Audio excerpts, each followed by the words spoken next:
ఓడిపోయిన సింహం సింహమే. మన ఇండియాలో ఇలాంటి సింహాల్లాంటి కంపెనీస్ కొన్ని ఉన్నాయండి. రీసెంట్ గా ఇలాంటి సింహం లాంటి ఒక కంపెనీ బాగా పర్ఫామ్ చేస్తుందనే టైంలో కాస్త వెనకపడిపోయింది. మరి ఆ కంపెనీ ఏది? ఆ కంపెనీ ఎందుకు పడిపోతోంది? కంపెనీ తాలూకా ఫ్యూచర్ ఏంటి? అసలు ఈ కంపెనీని సింహం అని ఎందుకన్నాం? ఇలాంటి విషయాలు మనం క్లియర్ గా మాట్లాడదాం. అయితే ఈ వీడియోలోకి డీప్ గా వెళ్లే ముందు నేను ఒక రిక్వెస్ట్ చేస్తున్నానండి. వీడియో పూర్తిగా చూసిన తర్వాత నేను చెప్పింది కరెక్ట్ అనిపించినా లేదు మీకు నచ్చినా తప్పకుండా మన వీడియోకి లైక్ చేయండి, మన ఛానల్ కి సబ్స్క్రైబ్ చేయండి. ఈ హెల్ప్ చేస్తారని ఆశిస్తూ let's continue the video. So ఇవాళ మనం మాట్లాడుకుంటున్న కంపెనీ యాక్సెస్ గేట్స్ టెక్నాలజీస్. ఈ కంపెనీ 3 సంవత్సరాల్లో 400 రూపాయల దగ్గర నుంచి 2200 రూపాయల వరకు పెరిగిన కంపెనీ ఇది. ట్రమండస్ వెల్త్ అయితే క్రియేట్ చేసిందండి. కానీ రీసెంట్ గా రిజల్ట్స్ ప్రకటించింది చాలా ఇబ్బంది పెట్టేలా కనిపిస్తుంది పరిస్థితి. రీసెంట్ గా క్వార్టర్లీ నంబర్స్ కనుక గమనిస్తే సేల్స్ క్లియర్ గా పడిపోయాయండి. Operating profit quarter and quarter almost 50% down అయినట్టు కనిపిస్తుంది. ఆఖరికి ఆపరేటింగ్ ప్రాఫిట్ మార్జిన్ కూడా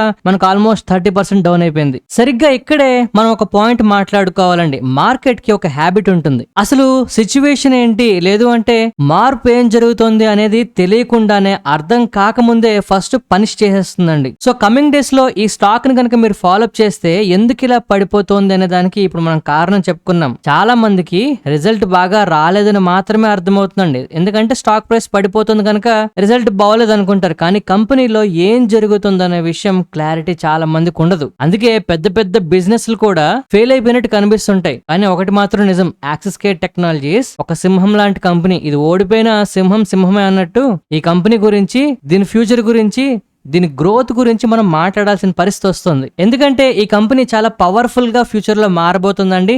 ఏంటి అనే డీటెయిల్స్ ఒకసారి మనం ఫుల్ గా మాట్లాడదాం. సో ఇప్పుడు యాక్సెస్ గేట్ గురించి ఎవరైనా చూస్తే వీక్ నెంబర్స్, గ్రోత్ తగ్గిపోయింది, మార్జిన్ పడిపోతోంది. ఫర్దర్ గా స్టాక్ ప్రైస్ లో కూడా కాస్త ప్యానిక్ కనిపించినా ఆశ్చర్యపోవాల్సిన అవసరం లేదు. బయటికి కనిపించేది కాదండి, కంపెనీలో ఎలాంటి మార్పులు వస్తున్నాయో చూస్తే కళ్ళు తిరుగుతాయి. సో క్వార్టర్లీ నంబర్స్ ప్రకటించినప్పుడు ఎందుకు డీ గ్రోత్ వచ్చింది, ప్రాఫిట్లు పడిపోవడం గల కారణం ఏంటి, మార్జిన్స్ పడిపోవడం గల కారణం ఏంటో ఫస్ట్ తెలుసుకుందాం. ఒక మాటలో చెప్పాలంటే రిజల్ట్స్ బాగులేవు. ఎస్, ఒప్పుకోవాల్సిందే, తప్పదు. దీని తాలూకు ప్రభావం స్టాక్ మీద పడిపోతుంది. అది కూడా మనం భరించక తప్పదు. ఎందుకు రిజల్ట్స్ లో ప్రాబ్లం ఏమొచ్చింది అంటే ఇంచుమించుగా 142 కోట్ల రెవెన్యూస్ ఏవైతే వస్తాయి అనుకున్నారో అవి రాలేదండి. జనరల్ గా కంపెనీస్ మేము ఇంత సంపాదిస్తాము అని చెప్పిన తర్వాత రిజల్ట్స్ లో దాన్ని చూపించకపోతే మార్కెట్లు ఖచ్చితంగా పనిష్ చేస్తాయి. ఎందుకంటే చెప్పిన బిజినెస్ చేయకపోతే రెవెన్యూస్ పోయినట్టే. కానీ ఈ కంపెనీలో వీళ్ళు ఒక కొత్త పదం వాడుతున్నారండి, డిఫర్డ్ అనే పదం వాడుతున్నారు. అంటే అనుకున్నాము కానీ ప్రస్తుతానికి రాలేదు, వెనకాల ఉన్నాయి రెడీగా అంటున్నారు. ఇదొక మ్యాసివ్ డిఫరెన్స్ మనం ఫస్ట్ అర్థం చేసుకోవాల్సింది. అంటే సప్లై చైన్ డిస్రప్షన్స్ వల్ల, లేదు అంటే ఎగ్జిక్యూషన్ లో డిలేస్ వల్ల మనకి రావాల్సిన రెవెన్యూ ఇంకా రాలేదు, నెక్స్ట్ మనకి వస్తుంది, ఇది ఎక్కడికి పోలేదు అని చెప్తున్నారు. కొన్ని లాజిస్టిక్స్ ఇష్యూస్ ఉన్నాయట, దీనివల్ల డెలివరీస్ టైం కి అవ్వలేదట, అందువల్ల రావాల్సిన పేమెంట్లు రావలేదట. ఏరోస్పేస్, డిఫెన్స్ కాంట్రాక్ట్స్ కొంతవరకు కూడా నెక్స్ట్ క్వార్టర్ కి, లేదు అంటే నెక్స్ట్ ఇయర్ లో కమింగ్ క్వార్టర్స్ కి షిఫ్ట్ అయ్యాయట. అంటే సింపుల్ గా మనం అర్థం చేసుకోవాల్సింది ఏంటి, అన్ని కంపెనీస్ లాగా ఇంత రెవెన్యూ వస్తుంది అన్నది రాకపోతే పోయింది అనుకుంటామండి, బిజినెస్ రాలేదు అనుకుంటాం. కానీ ఈ కంపెనీ అలా కాదు, బిజినెస్ నడుస్తుంది, రావాల్సిన పేమెంట్లే రాలేదట, అందుకే రెవెన్యూస్ తగ్గిపోయాయని చెప్తున్నారు. అండ్ వీళ్ళు మరొక ఇంపార్టెంట్ విషయం చెప్తున్నారండి, రెవెన్యూస్ అనేవి కాంట్రాక్ట్ ప్రకారం వస్తాయి, ఇవన్నీ కూడా సర్టైన్ గా జరుగుతాయి అని చెప్పి ధైర్యాన్ని ఇస్తున్నారు. అంటే కస్టమర్స్ ఎవరు కూడా రెవెన్యూస్ ని, లేదు అంటే ప్రాజెక్టులని క్యాన్సిల్ చేయట్లేదు, డిమాండ్ కొలాప్స్ అయిపోవట్లేదు, బిజినెస్ మొమెంటం కూడా చచ్చిపోవట్లేదు, అంతా పర్ఫెక్ట్ గానే ఉంది. అండ్ మేనేజ్మెంట్ వాళ్ళు కూడా వీ హోప్ టు రికవర్ అని గానీ, లేదు అంటే ఫ్యూచర్ లో వస్తాయని ఆశిస్తామని గానీ ఇలా చెప్పట్లేదు, ఖచ్చితంగా వస్తాయి, ఎగ్జిక్యూషన్ మాత్రమే షిఫ్ట్ అయింది అని చెప్తున్నారు. ఇది చాలా పాజిటివ్ విషయం అండి. అంటే పోయిన రెవెన్యూస్ వస్తాయి అనుకున్నవి మేము వస్తే బాగున్ను, రావడానికి ఏదైనా మా ప్రయత్నం చేస్తామని చెప్పట్లేదు వీళ్ళు. రెవెన్యూస్ రావాల్సినవి ఉన్నాయి, రావడం లేట్ అయింది, అవి ఖచ్చితంగా వస్తాయి మాకు అని చెప్తున్నారు. అంటే మేనేజ్మెంట్ క్లియర్ గా గైడెన్స్ ఇస్తుంది అనమాట, పర్వాలేదు అని చెప్పి. సో సింపుల్ గా మనం ఏమర్థం చేసుకోవచ్చు, వీళ్ళు చేయాల్సిన బిజినెస్ కొంచెం లేట్ అవుతోంది,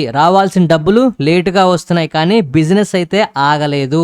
కానీ మార్కెట్ లో అప్పుడప్పుడు ఇలాంటి పానిక్స్ మనం చూస్తూ ఉంటామండి. జనరల్ గా రావాల్సిన టైం కి రెవెన్యూస్ రాకపోతే మార్కెట్ లో చాలా పనిష్మెంట్ స్టాక్స్ చూస్తుంటాయి. క్వార్టర్లీ పార్టిసిపేషన్ ఎక్కువగా ఉంటుందండి. రిటైల్ ఇన్వెస్టర్లు నెంబర్లు పెరిగాయా, రిజల్ట్ బాగా వచ్చిందా అని చూస్తుంటారు. ఆ టైంలో ఏంటంటే నెంబర్స్ ఎప్పుడైతే డీగ్రోత్ కనబడిందో చాలా మంది ప్రాఫిట్ బుకింగ్స్ చేస్తారు, ఎందుకంటే ఎప్పటికే బాగా పెరుగుంది కనుక. కానీ లాంగ్ టర్మ్ ఇన్వెస్టర్లు అందరూ కూడా ఇలాంటి స్టాక్స్ ని పట్టుకొని కూర్చుంటారు అనమాట. అయితే మార్కెట్ లో ఈ కంపెనీ కంపెనీ మీద రీసెంట్ గా కొన్ని ఎలిగేషన్స్ అనక్కర్లేదు కానీ కొన్ని మాటలు అయితే వస్తున్నాయి. వీళ్ళు రీసెంట్ గా ఒక 2-3 ఏళ్ల క్రితం ఒక బిజినెస్ ని అక్వైర్ చేశారండి. అక్వైర్ చేసిన తర్వాత ఏమైంది అంటే అది ఒక కోర్ బిజినెస్ కాదు అని చెప్పి ఆ బిజినెస్ నుంచి వస్తున్న ఇన్కమ్ ని non core business, non core income కింద ట్రీట్ చేస్తున్నాం అని చెప్పారు. జనరల్ గా ఏదైనా ఒక కంపెనీ వేరొక కంపెనీని టేక్ ఓవర్ చేసినప్పుడు లేదా అక్వైర్ చేసినప్పుడు ఖచ్చితంగా వాళ్ళ తాలూకా ప్రధాన బిజినెస్ కి బలంగా ఉంటేనే, బిజినెస్ కి ఫర్దర్ గ్రోత్ వస్తుందంటేనే అలాంటి పనులు చేయాలండి. బట్ ఈ కంపెనీ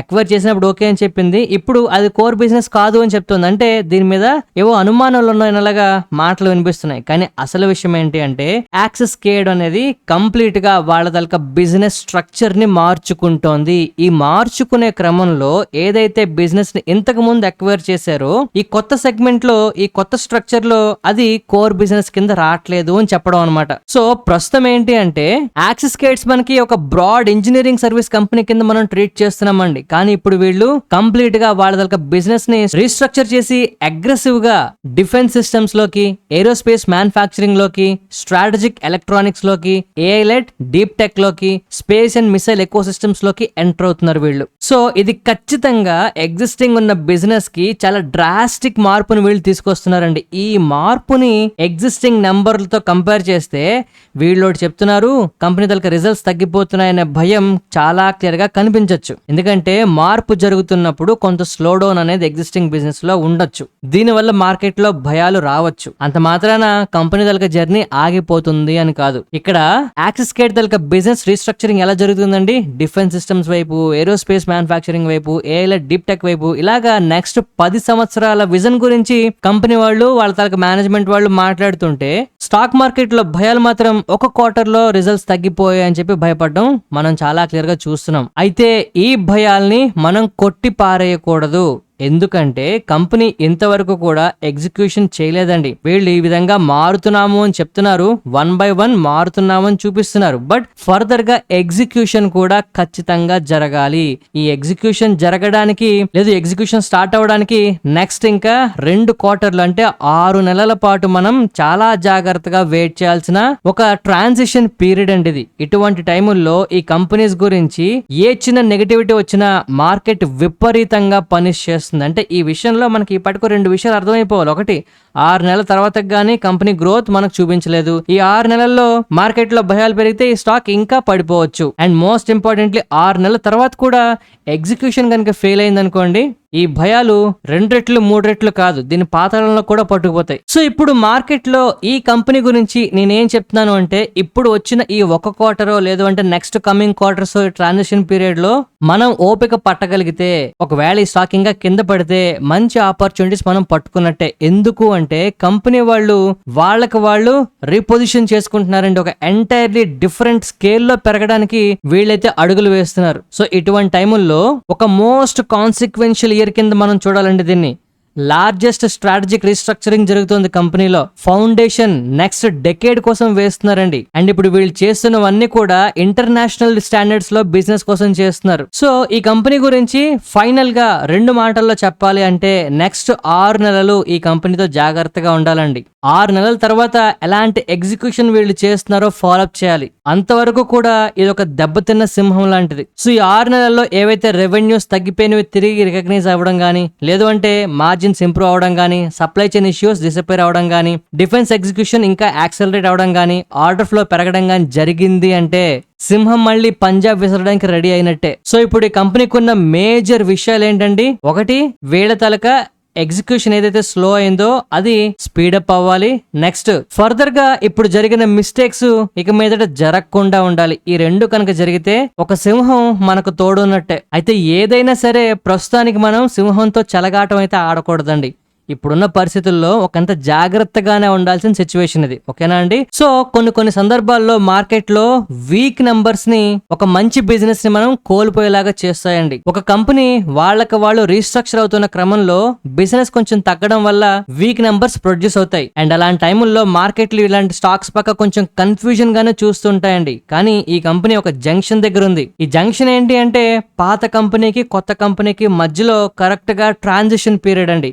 ఈ ట్రాన్సిషన్ పీరియడ్ మనం కాస్త జాగ్రత్తగా ఓపిక పడితే ఖచ్చితంగా నెక్స్ట్ డికేడల్ థీమ్ ని మనం పట్టుకున్న వాళ్ళం అయితే అవుతాం. సో ఈ ట్రాన్సిషన్ పీరియడ్ అప్రాక్స్ గా 2 quarters వరకు ఉండొచ్చండి, ఆర్ ఇంకా ఎక్కువైనా కూడా. ఈ మధ్యలో కంపెనీ దగ్గర నుంచి వస్తున్న అప్డేట్స్ ని, కంపెనీ తాలూకా రీస్ట్రక్చరింగ్ ప్రాసెస్ ని మనం ఖచ్చితంగా ఫాలో అప్ చేయాలి. సో ఇప్పుడు మార్కెట్ లో వస్తున్న ఈ టెంపరీ పెయిన్ ని మనం పర్మనెంట్ గా ఉంటుంది అనుకోవడానికి కరెక్ట్ కాదు. కొన్ని కంపెనీలు కొలాప్స్ అయిపోతున్నట్టు కనిపిస్తుంటాయండి, కానీ అవి రీస్ట్రక్చర్ జరుగుతుంటాయి. సో ఇప్పుడు యాక్సిస్ కేట్స్ అలాంటి ఎగ్జాక్ట్ జోన్ లో ఉందండి. అందువల్ల ఇలాంటి కంపెనీస్ ని మనం ఖచ్చితంగా మన వాచ్ లిస్ట్ లో ఉంచుకొని ఈ కంపెనీ గురించి స్టడీ చేస్తూ ఎప్పటికప్పుడు మనం ఫ్యూచర్ ఆపర్చునిటీస్ కోసం ఇలాంటి వాటిని ట్రాక్ చేస్తూ ఉండాలి. ఈ వీడియో నచ్చితే తప్పకుండా లైక్ చేయండి. ఎవరికైనా ఉపయోగపడుతుందంటే మీ ఫ్రెండ్స్ అండ్ కొలీగ్స్ అందరికీ షేర్ చేయండి. ఈ హెల్ప్ చేస్తారని ఆశిస్తూ మరొక మంచి వీడియోతో కలుద్దామండి. ధన్యవాదాలు.